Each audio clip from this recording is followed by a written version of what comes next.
America is at the crossroads. Two roads now diverge. We cannot travel both. Knowing how way leads on to way, we shall never return to this place. Somewhere, ages and ages hence, they shall be telling that two roads diverged in America. For the sake of our country, for the sake of the world entire, may they say that we chose the right path, and that made all the difference. Imdu al-drachim, said Jeremiah. Stand at the crossroads. Ask which is the good way, and choose that way, and you shall find rest for your souls. This Shabbat and next, I will devote my sermons to the elections. I do not speak as a partisan, although, like you, I have political views. In all my decades as a rabbi, I never once endorsed a political candidate or a specific party, nor has our congregation under my leadership. I have never lent my name to any public document that was partisan. Despite being bombarded with requests, I do not join such groups as Rabbis for Biden or Jews Choose Trump. I have supported decisions of both Republican and Democratic administrations, and I have criticized both. My role is to highlight the morality of policies within the context of Jewish values and teachings.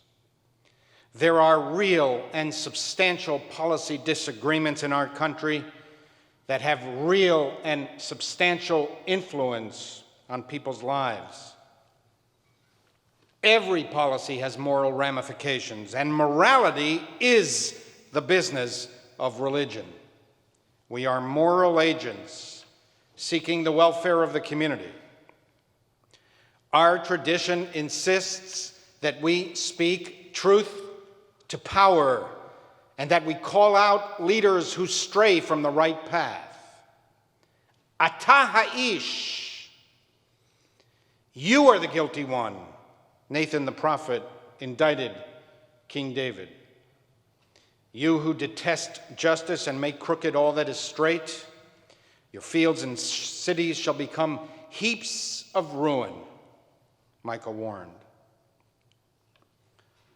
What I am about to say might strike some of you as partisan.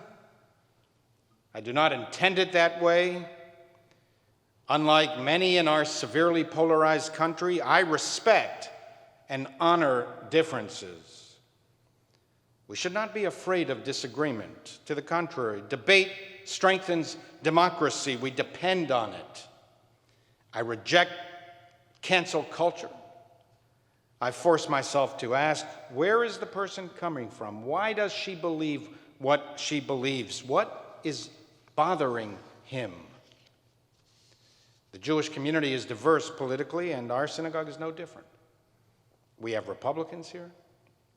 We have Democrats here. We have independents here. It makes us stronger and better. I grant to each of you and to every one of you listening online the right to disagree with and criticize me, and I'm sure you will. On the issues that confront us in the elections, most of us by now are locked into our positions. There is little that anyone can say that will make a difference. So why speak at all? As people always say to rabbis, just stick to religion, Rabbi. As if Judaism looks kindly on a communal leader who speaks only of God in heaven and never about bringing heaven to earth. I never hear from people who agree with me that I should just stick to religion. Only those who disagree resent what they contend is political. If they agree, it's not political. It's standing up for principle. Benjamin Disraeli's observation comes to mind. He said, I find that an agreeable person is a person who agrees with me. So why speak at all? 3 reasons. First, whoever has a platform must use it, especially in moments of peril for the community. Second, public speaking is not only an exercise in persuasion, it is also about giving strength to those who already agree with you. It is to remind them that they are not alone. It is to fortify them, to give them courage, not only to nod in agreement, but to march, to take action, to inspire them to believe that they personally can make a difference. Third, somewhere ages and ages hence, when our descendants look back upon these days, I do not want it said about me or about this illustrious Stephen Wise Free Synagogue that I am privileged to lead for a brief moment in time, that we were silent in our country's hour of need. Silence is the refuge of cowards, and to stay silent while others speak is to cede the ground to them, to those who represent different values. I do not want you or the Jewish community or American society to think that because other Jews are so vocal that they speak for the rest of us, whether it is in their approach to the coronavirus or to any of the other issues on the communal agenda. I'm deeply worried about our country. President Trump has sledgehammered democratic norms, the protecting walls of democracy. It turns out that these barriers were not as strong as we thought. It turns out that all the lying, the insults, the race baiting, the cheating, the attacks on the media and on the independence of the justice and law enforcement communities, the ridiculing of expertise, evidence, science, reason, the promotion of conspiracy theories, the subtle dog whistles to extremists and supremacists, the overall meanness, crudeness, and rudeness have impacted on this country in a devastating way. Don't pay attention to President Trump's words, say his defenders. Just look at his actions. A leader's words are his actions.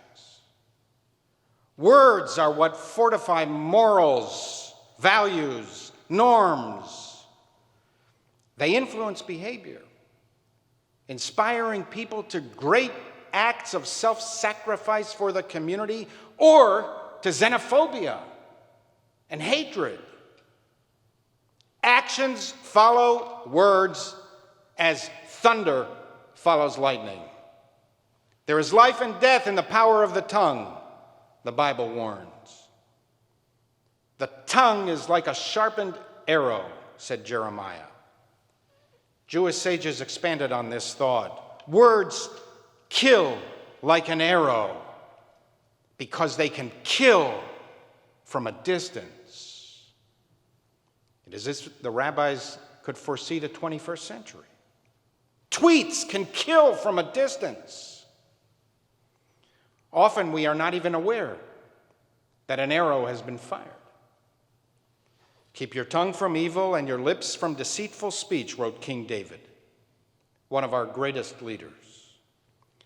Our sages were so concerned about lies, about vengeful and hateful words, that they cautioned malicious speech kills 3. It kills the one who speaks it, the one who hears it, and the one spoken about. We expect truth, even from politicians. Truth creates responsibility.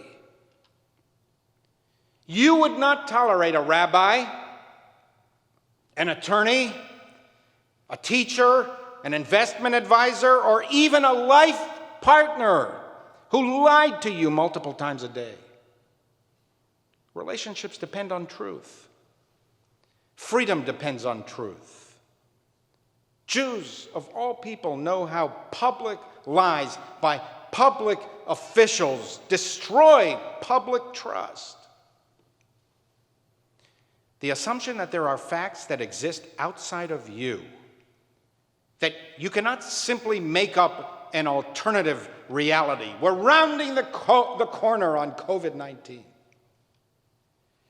Objective reality undergirds all progress in every field of human endeavor, including science, technology, medicine, philosophy, law, politics, and even religion. Hosea the prophet knew this already 2,700 years ago. There is no honesty. False promises and dishonesty are rife. For that, the earth is withered, and everything that dwells on it languishes. Everything perishes. My people is destroyed. If there is no honesty, if lie follows lie, as Hosea warned, sooner or later, freedom itself will collapse. Wave after wave of dishonesty will crash upon the protecting walls of democracy, eventually wearing them down. In the final analysis, trust is what protects civic morals, democratic values, and the rule of law. Destroy these, and you destroy democracy's ability to protect itself from itself. Objective truth is so fundamental to Judaism that Talmudic rabbis describe truth as God's seal. The world stands on three pillars: on justice, on truth, and on peace, said Rabbi Shimon ben Gamliel. Remove the pillar of truth, and the world cannot stand. Justice and peace depend on truth. It mattered less to Jewish tradition whether a leader was eloquent. It was about character and values. Moses couldn't even speak clearly. Moses was a stutterer. I am not a man of words. I am slow of speech, he protested when God ordered him to go back to Egypt and to free the slaves. God sent him anyway, because this man who stuttered had no choice but to learn how to listen better. His very speech impediment encouraged him to empathize with other vulnerable people. In Jewish tradition, it was about character and values. The greatest leaders were modest. I am a child, said Jeremiah. Don't send me. They will not believe me, said Moses. The greatest leaders never said, I know everything. I know more than the doctors. I know more than the generals. I'm a stable genius. The greatest leaders were the ones who shared responsibility and who relied on others to do what they could not do. Character is the first and most critical ingredient of enlightened leadership. The best of us are not necessarily smarter or more talented. The best of us have a better character. The best are grounded in moral integrity. Their principles give them strength. Intelligence, knowledge, and even experience take you only so far. The reason we never seem to learn from history, the reason we seem to make the same mistakes over and over again, is that these are not actually the same mistakes. They are different mistakes.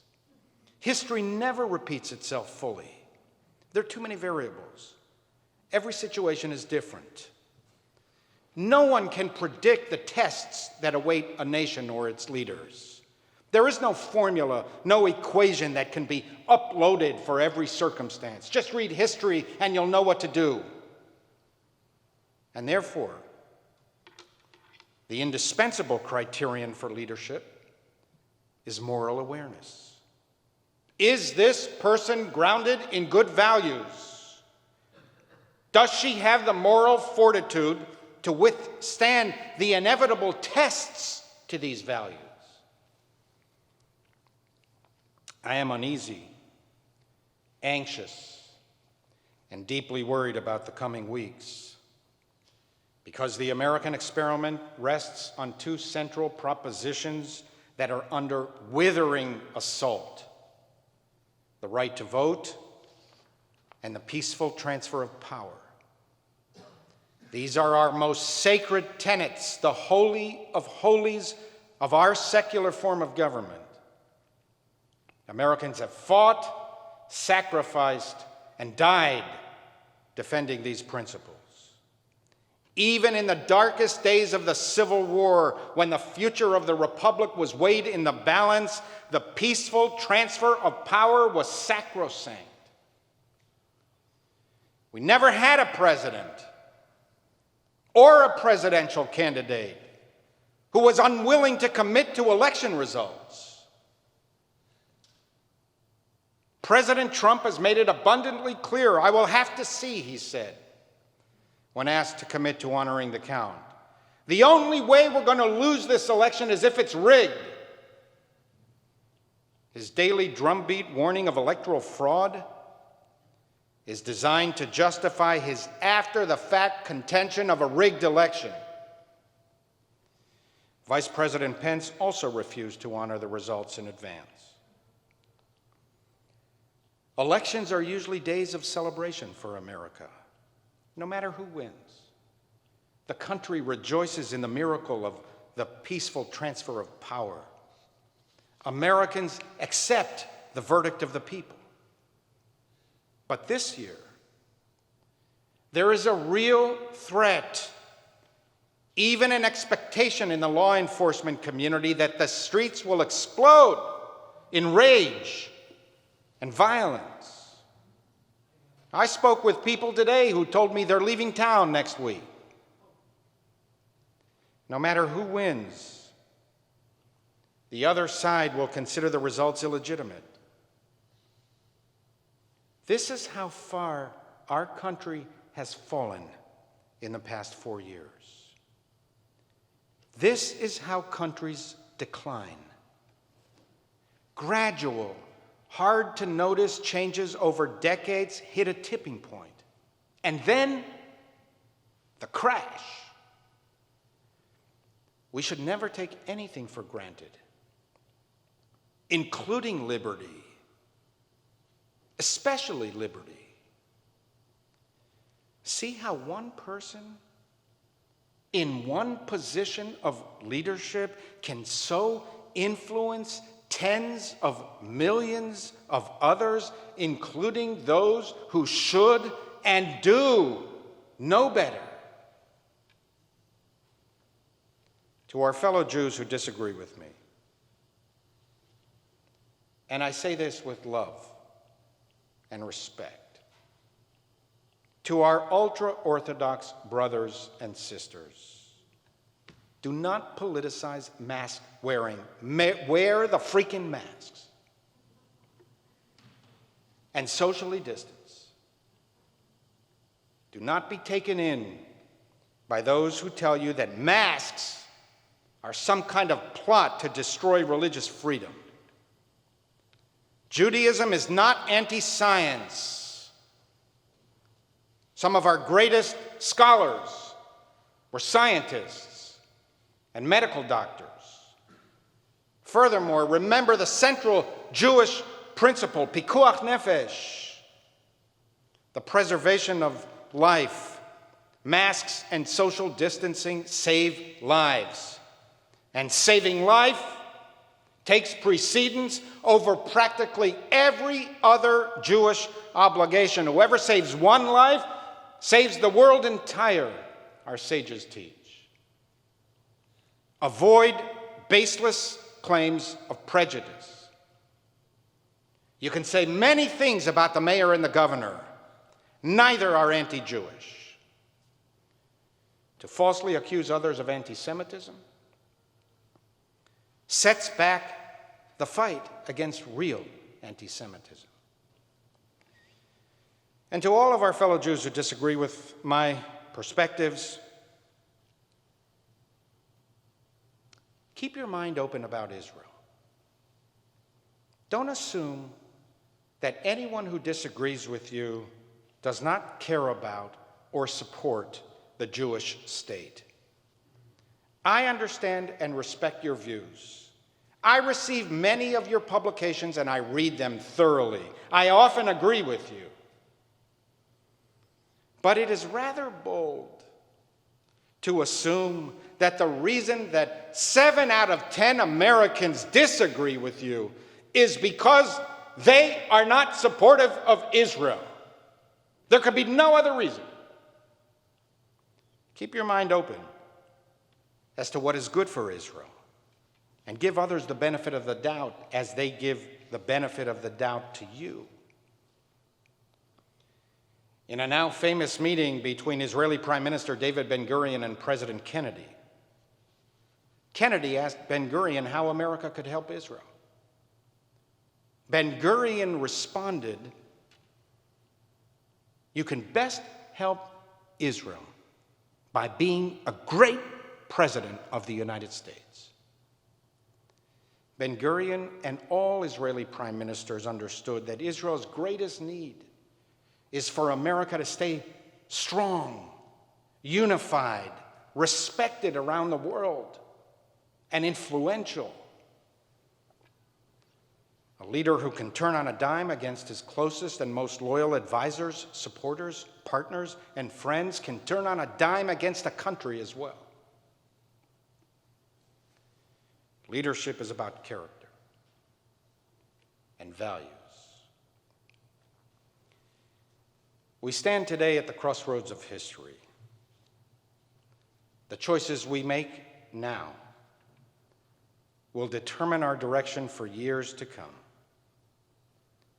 Knowing how way leads on to way, we shall not return to this place. We shall have future choices, but not these choices. Each must search their souls. Man must light for man the fires no other can, and find in his own eye where the strange crossroads lie. May we be guided by wisdom and understanding. The Bible teaches it is wisdom calling, understanding raising her voice. She takes her stand at the topmost heights, by the wayside, at the crossroads.